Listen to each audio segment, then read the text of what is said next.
एक हरिनाम एवढी ताकद या नामाची आहे. पुढे आपल्याला हरिपाठाचाच पूर्ण अभंग घ्या महाराज. त्रिवेणी संगमी नाना तीर्थ भ्रमी चित्त नाही नामी तरी ते व्यर्थ. आता एवढं महत्व या नामस्मरणाला दिले पण तरी सुद्धा आपण घेऊ शकतोय का? नाही.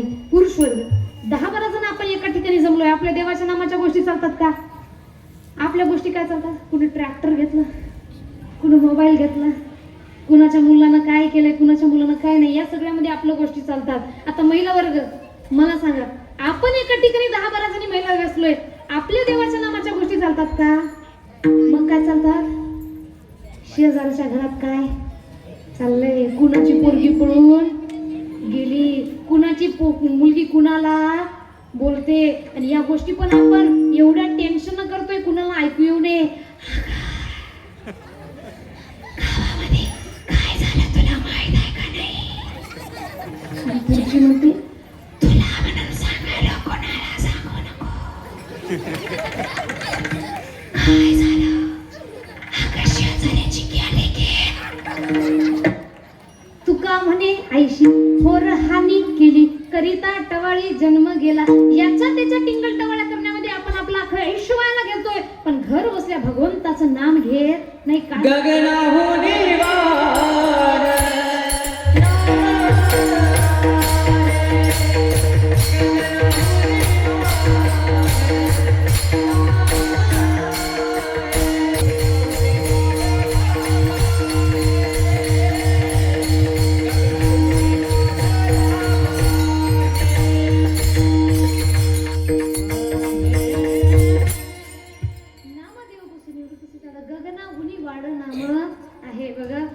वार सर्वांचे लाडके हरिभक्त परायण पवन महाराज खोडे आपल्या सर्वांमध्ये उपस्थित झाले. जोरदार काय त्यांच्यासाठी वाजवायचा आहे.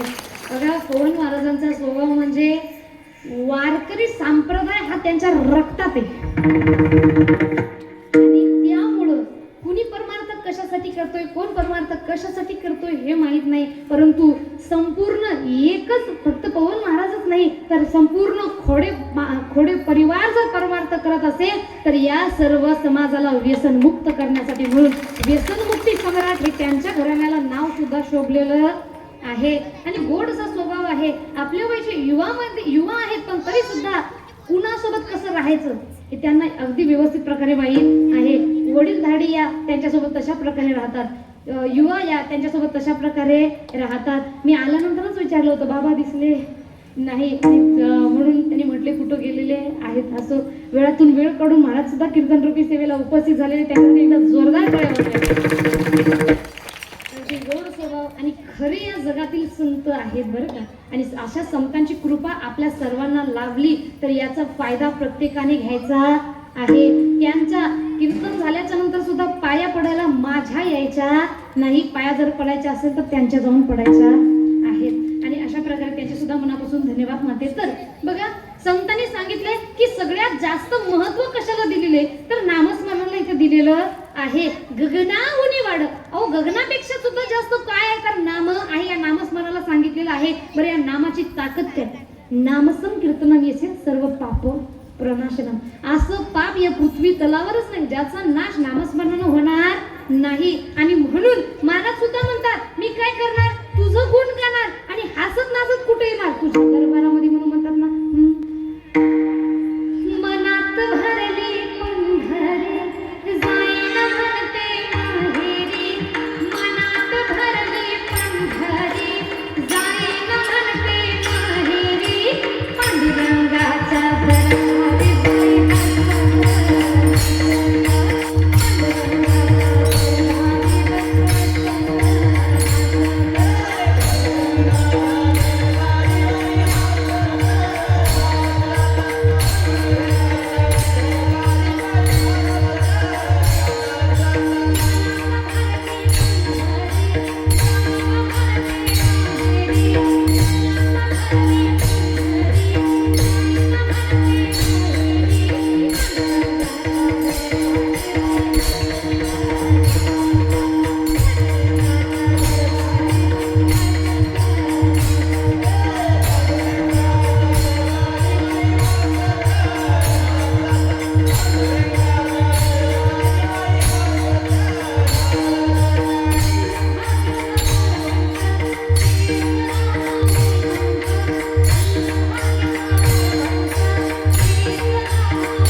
जाईन म्हणते माहेरी.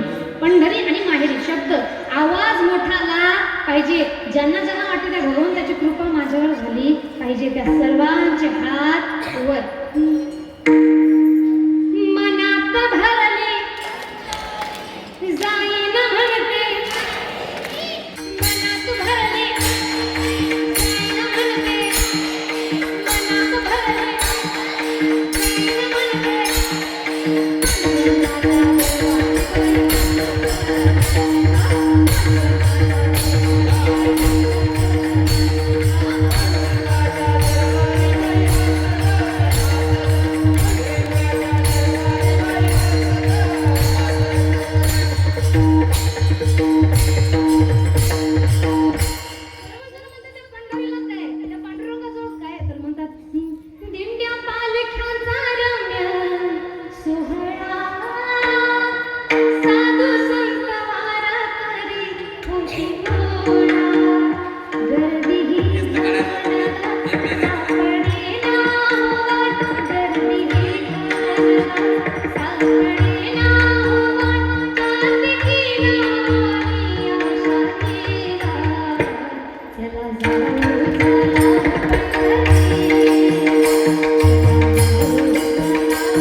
विटेवरी करकटावरी ठेवून या.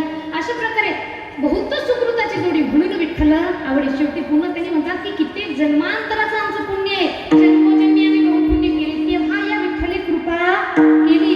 बरीच जण म्हणतात मी कीर्तनाला जात नाही, मी पांढरीला जात नाही, मी गावात दर्शनाला सगळ्याच्या सुद्धा दर्शनाला येत नाही, मी कीर्तनाला जात नाही, कथेला जात नाही.